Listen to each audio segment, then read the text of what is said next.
Anong mensahe ang kailangan marinig ng mga Scorpio sa buong buwan ng December 2024? Pwedeng nangyari na to o mangyayari pa lang. Kung hindi man para sa inyo itong magiging reading, eh di baka para sa someone na malapit sa inyo o sa someone na kakilala nyo mismo. Baka may lumabas na gender mamaya. Gawin nyo na lang energy, masculine at feminine energy. Pwede rin naman na huwag nyo nang pansinin ang gender. Collective reading nga pala to.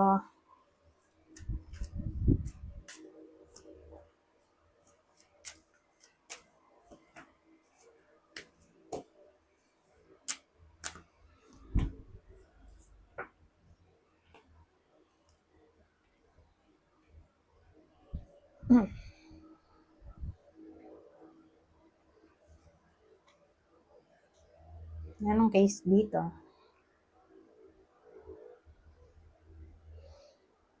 No contact to. Pero, bakit may yan?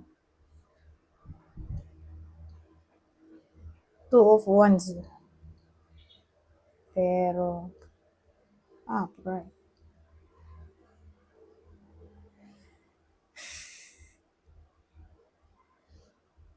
Ano tong plano? Kasi ang dating, no contact.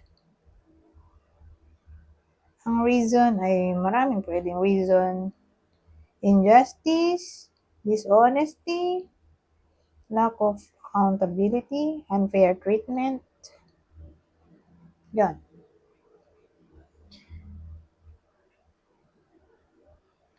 O pwede rin masakit na salita.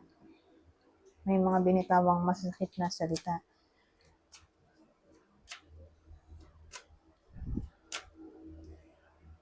Kaya ito, di masaya. Pero tingin ko no contact sila. No contact na to. Ano tong Two of Wands natin dito? Ba't umayo to?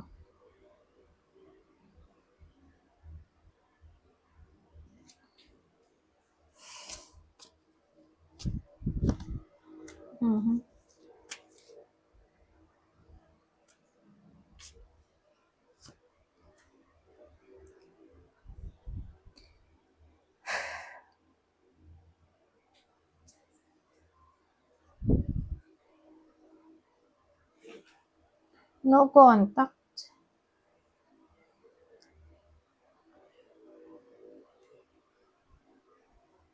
Iisip ko nga separation reading na ba to? So yung injustice ba natin ay may kinalaman sa cheating?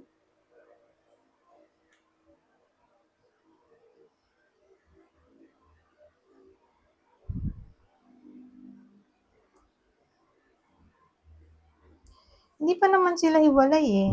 Pero no contact. Siguro dahil pwedeng long distance o cold sila sa isa't isa. Nagsasama sa isang bubong pero di nag-uusap. Pwede rin naman ganun. Pero sila pa rin eh. Dahil cups to. Hindi naman to swords. Pero kung nakita kong swords na yan, edi walay na sila. Pero mukhang sila pa rin. Di lang sila nag-uusap. So again, siguro dahil long distance, malayo sila sa isa't isa, o nagsasama sa isang bubong pero hindi nag-uusap dahil mag-away sila. Well, kita naman natin yung King.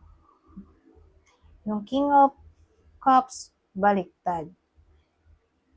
So, pag nakita ko yan, bumaliktad yung cups. Whether babae o lalaki yan. Parang, di siya masaya. Di siya masaya sa relasyon nila.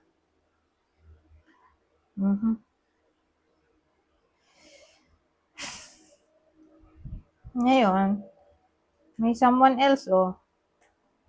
So, ang bida natin, babae. Ito yung partner niya.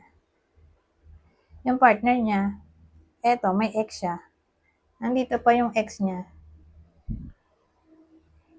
Well, actually, pwedeng ex to o someone new. Ano kasi yung mistress card yan eh. Itong babaeng 'to alam niyang in a relationship, eh. Yung lalaki pinatos niya pa. Napaka-evil. Mhm. Ganun ang dating sa'kin. Pero tingin ko yung connection nila, hindi rin maganda. Kasi may card tayo ng ano, Ten of Wands. Na card ng burden, stress, conflicts, problems na lang in general. So again, baka kaya sila nag-away dahil yung lalaki ay may iba.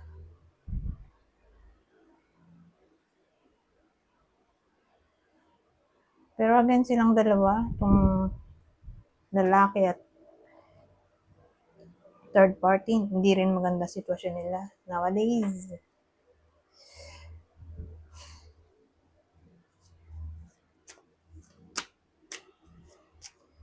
Tingnan natin, saan patutungo tong kwento na to.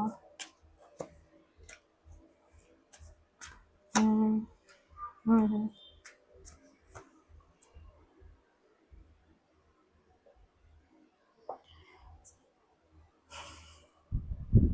Kasi ang dating sa akin, itong lalaking to, yung lalaki yung magko-confess.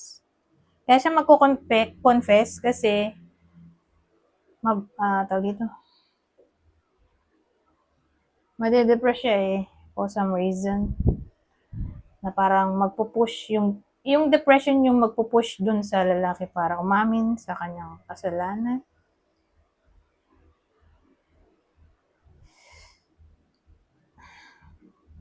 Tingin ko, kaya lang nagloko yung lalaki. Dahil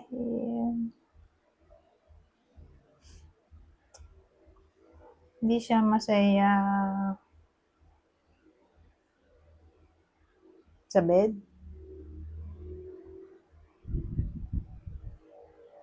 O madali siyang ma-manipulate. O immature yung feelings niya. As in, madali siyang ma-fall in love. So, case-to-case basis.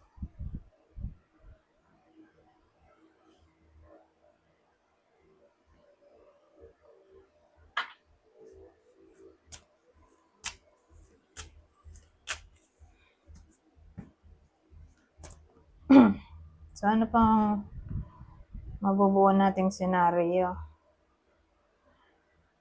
kapag ganito?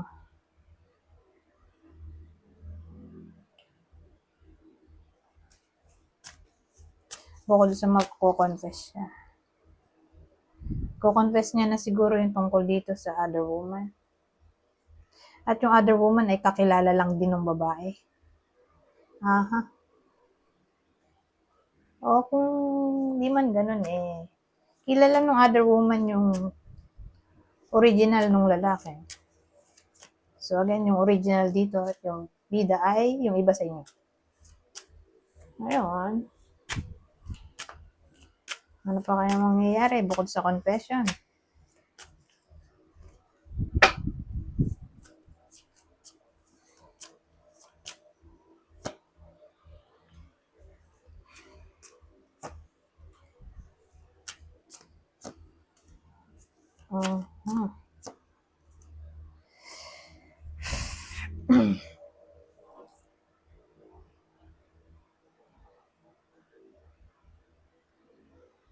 Yan na to.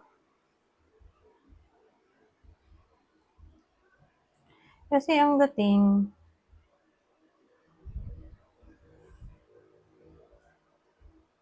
since magko-confess yung lalaki, di matatauhan na siya kaya lumabas yung knight. Para ituwid yung kanyang pagkakamali.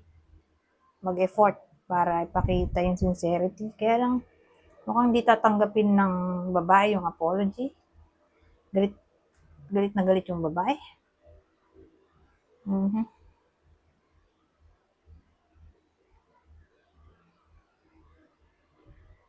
Pero sa una lang yun, di tatanggapin. Pero since nandito tong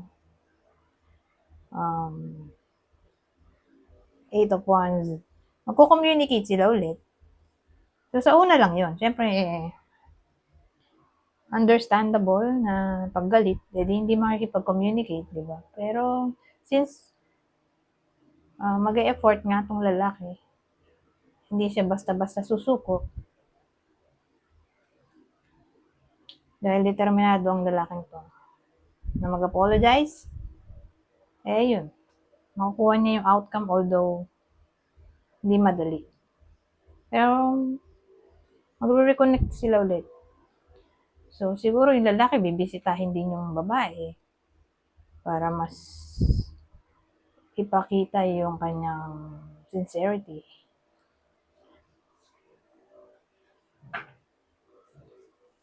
Maghiwalay din siguro sila nung third party kasi may something na magpupush sa kanya para mag-confess eh.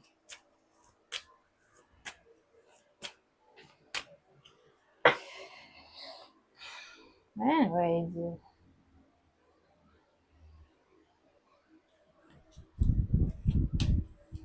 ano pang mensahe ang makukuha natin dito?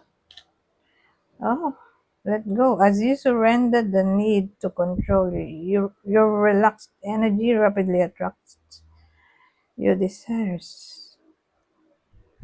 So, pag ganito, let go, hindi naman necessarily let go yung person, yung lalaki. O i-let go ang connection. Pero ang dating kasi surrender ibig sabihin, go with the flow.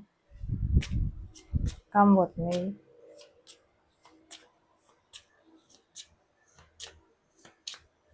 Walang kailangang gawing aksyon, ganun eh. Walang kailangang control. As in, maghintay lang. So siguro, wala pang hindi na-advise ang hiwalayan. Although, may posibilidad eh. Base dito. O baka nga hiwalay na sila. Pero, yung case dito hindi necessarily ina-advise na maghiwalay na sila for good o permanently. Ang sinasabi lang dito ay let go ang control. Walang kailangan gawin kundi maghintay lang. Your wish is granted. What you've asked for is coming true. So, may wish yung iba sa inyo na magkakatotoo daw.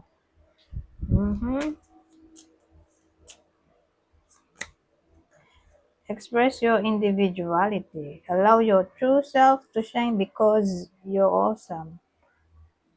Pag ganyan, ibig sabihin, magpakatotoo lang sa sarili. O gawin nyo lang kung anong gusto nyo. O as long as wala naman kayong ginagawang masama sa ibang tao, di ba?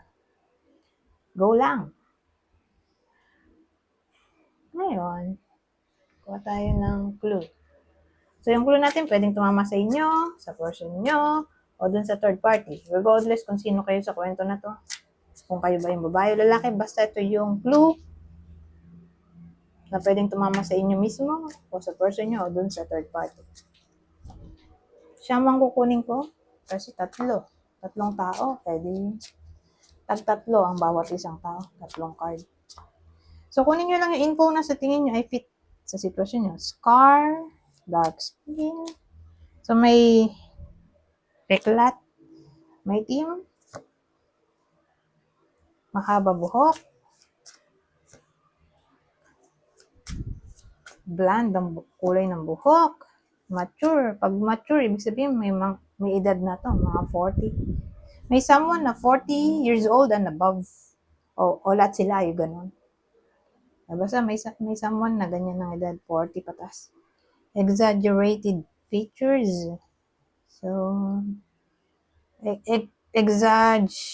mag-makeup siguro, makapal. O,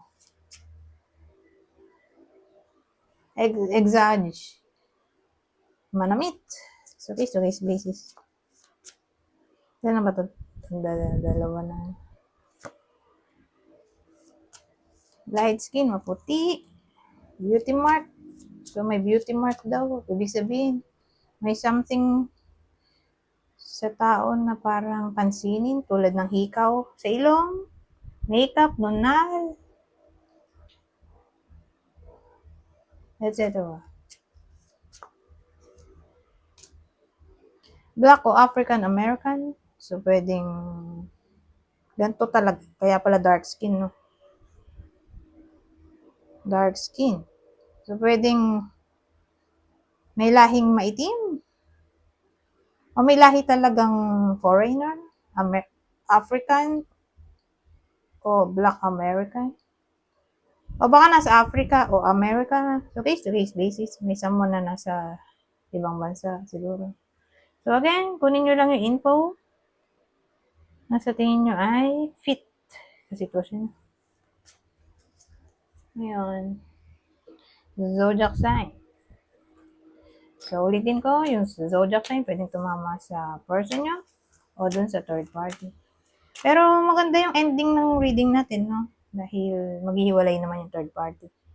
At yung person ng iba sa inyo, kung babae man yung nanonood.